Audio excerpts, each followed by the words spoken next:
নমস্কার বন্ধুরা, সকাল সকাল এক কাপ চা নিয়ে ছাদে চলে এসেছি।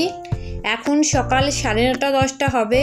আকাশের অবস্থাটা একবার দেখুন, কালো মেঘে একবার চারদিকটা ভর্তি হয়ে গেছে। এক্ষুনি মনে হচ্ছে বৃষ্টি নামবে। এত গরম পড়েছে কদিন, বৃষ্টির তো কোনো নামই নাই।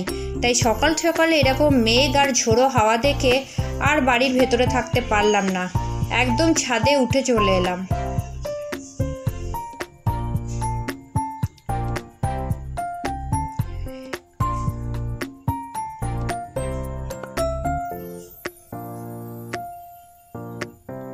ঝড়টা দেখে মনে হচ্ছে বৃষ্টিটা কিন্তু আজকে ভালোই হবে। এখানে লঙ্কা গাছটা দেখুন, একদম লঙ্কাতে ভর্তি হয়ে গেছে। এখানে কিন্তু আরও লঙ্কা হয়েছিল, যেগুলো তুলে নেওয়া হয়েছে। লঙ্কাগুলো কিন্তু ভীষণ ঝাল।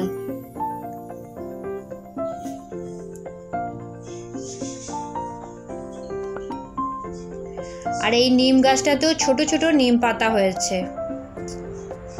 ছাদের মধ্যে যে কোনো গাছই লাগানো হোক, সেগুলো কিন্তু দেখতে বেশ ভালো লাগে। এখানে একটা লেবু গাছও হয়েছে, আর লেবুগুলোও বেশ বড় বড় হয়েছে। খানিকক্ষণ ছাদে থাকার পরই আমার গায়ে 2-1 ফোঁটা বৃষ্টির জল পড়লো। এবার ঝমঝমিয়ে বৃষ্টি আসবে এই আশাতেই আর বেশিক্ষণ ছাদে আমি না থেকে নিচে চলে এলাম। দরজাটা আগে দাঁড়ান লাগিয়ে দিই। এবার নিচে এসে ব্রেকফাস্টে ডিম পাউরুটি বানিয়ে ফেললাম। আজকে বড় ছোট সবাই মিলে ব্রেকফাস্টে ডিম পাউরুটি খেলাম।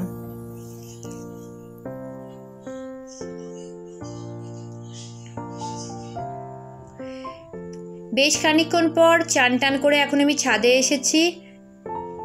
কিন্তু এসে কি অবস্থাটা দেখুন, বৃষ্টি তো দূরের কথা, একবারে চারিদিকে খটখটে রোদে ভর্তি, আর সেই রকম গরম পড়েছে। এখানে এনার অবস্থা দেখুন, একটা বালতিতে জল করে তার উপর লাফাচ্ছে। গরমের ছুটিতে এদের এখন মজাই আলাদা।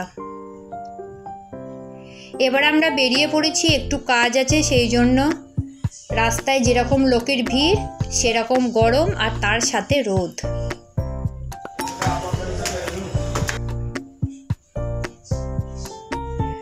আজকে এসেছি মেয়ের চুল কাটাতে। অনেক দিন ধরে আসবো ভাবছি, কিন্তু আসা হচ্ছে না। সকালবেলায় মেঘটা দেখে ভাবলাম আজ আর দিনের বেলায় বেরোতে কষ্ট হবে না, তাই আজকেই গিয়ে চুলটা কাটিয়ে আনবো। কিন্তু কোনো আশাই মিটল না, বৃষ্টিও হলো না, একদম খটখটে রোদে চারদিক ভর্তি।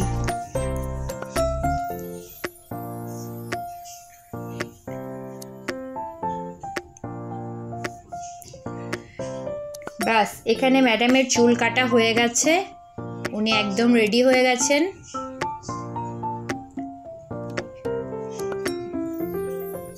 এবার আমরা পার্লার থেকে বেরিয়ে চলে এলাম। এত গরম পড়ছে, চলুন একটু ঠান্ডা কিছু খাওয়া যাক।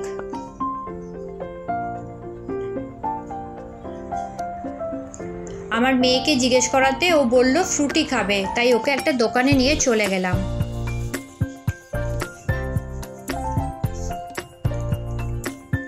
এখান থেকে আমি 2টো ফ্রুটি আর একটা স্লাইসের বোতল কিনে নিলাম। এই দোকানটায় কত রকম কেক রয়েছে দেখুন, কি দারুণ দারুণ দেখতে।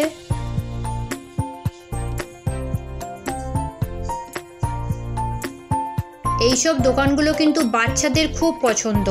ওদের পছন্দের নানা রকম লজেন্স, কেক, অনেক রকম জিনিস পাওয়া যায়। আমাদের কেনাকাটি হয়ে গেছে, এবার আমরা টোটোয় চেপে পড়েছি, বাড়ির দিকে যাচ্ছি।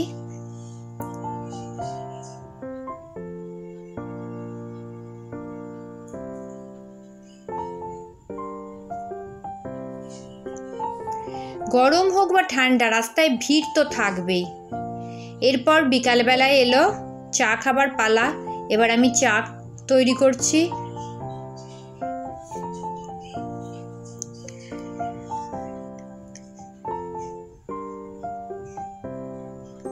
চাটা কিন্তু লিকারই করব, একদম চিনি দেবো না। চিনি ছাড়া লিকার চা আমার বেশ পছন্দের।